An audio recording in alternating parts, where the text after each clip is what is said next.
Hello, my name is Andrew C., and today we're going to be going over a few things that could be important to anyone trying to go into the entertainment industry, or more specifically, the music industry. So recently, I had the opportunity to talk with an entertainment attorney, and I got to ask a couple of questions. And that attorney is Natasha Hill, who also happens to be a friend and the attorney I use for contracts and stuff like that. She lives in Los Angeles, California.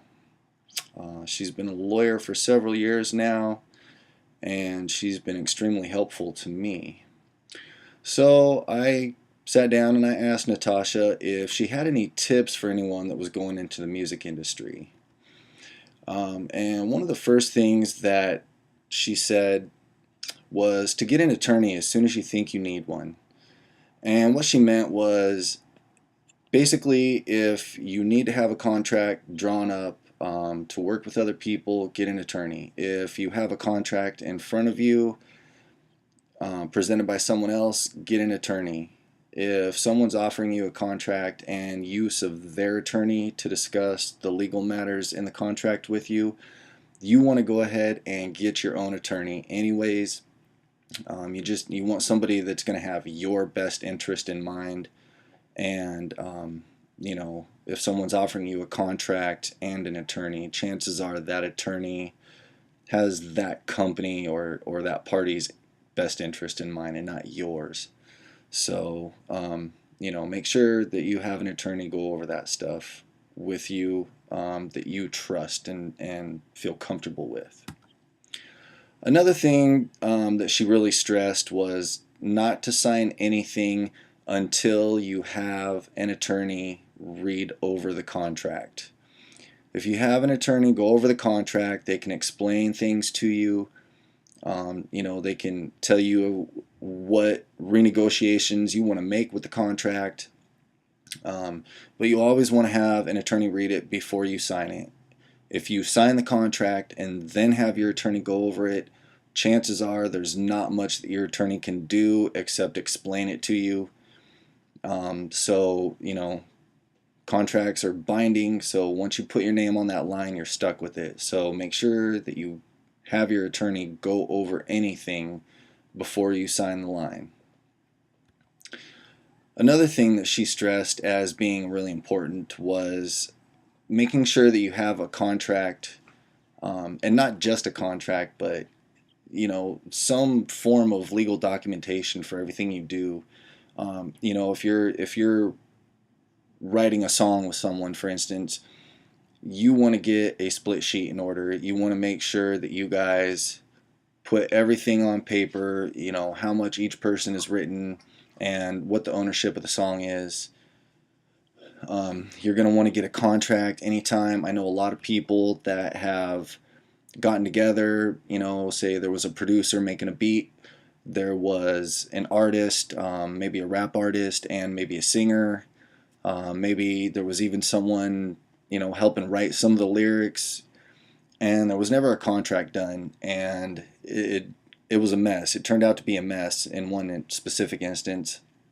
None of the people are friends. They don't work with each other anymore. And it really came up like one person felt like he was owed money for something. Nobody knew how to collect money from sales. Nobody knew who was supposed to get what. It wasn't a very good situation. It was a good song, and the song ended up kind of just getting lost in space because nobody wanted to do anything with it because of all the trouble they had with it. So you want to make sure that you get everything in writing. Even if they're your best friends, your family members, anyone, you want to make sure that you have it on paper just in case. You want to be prepared for some things that haven't arisen rather than waiting for an issue to come up and then trying to prepare for that. So make sure you get everything, written down on paper. Another thing that she said was really important that she sees a lot of is, clearances and licenses. anytime that you're producing a track, if you're using samples, get the clearance for them. This goes for producers, and rappers.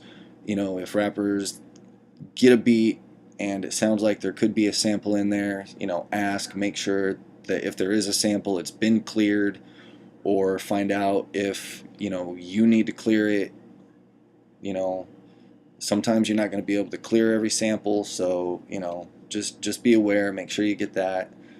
Also, I know a lot of artists are doing cover songs. It makes it easier for search engine, pop-ups, type someone's name in or a song in. So people are doing cover songs and putting those on YouTube and SoundCloud. And you want to make sure and get the mechanical license if you're going to do a cover song. You want to make sure you're covered. You just want to be prepared in case any issues come up. Another thing that she told me she sees sometimes is people writing their own contracts. And, this kind of goes back to, get a lawyer, because you want to have someone that can write up a legal document that knows how to do that. We learned in class that something as simple as the placement of a comma can alter the meaning of the wording of a contract. So you want to make sure that you don't write a contract and, if you don't have, an amazing grasp of grammar, you might be misinterpreting some meanings. You might be placing a comma wrong, a semicolon. So you want to make sure that you have someone who can write legal documents, draw up your contracts for you.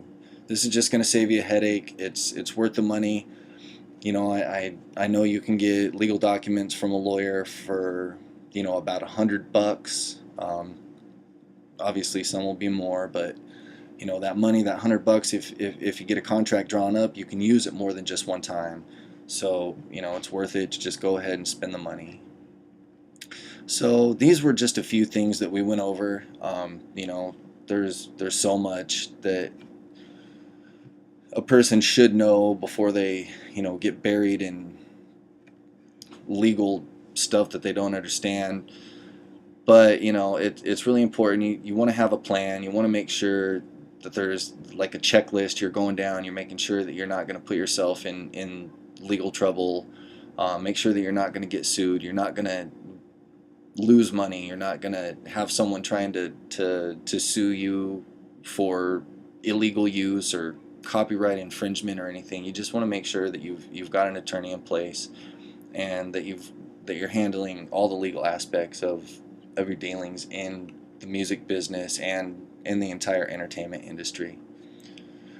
So those are just a few of the tips I want to discuss with Natasha.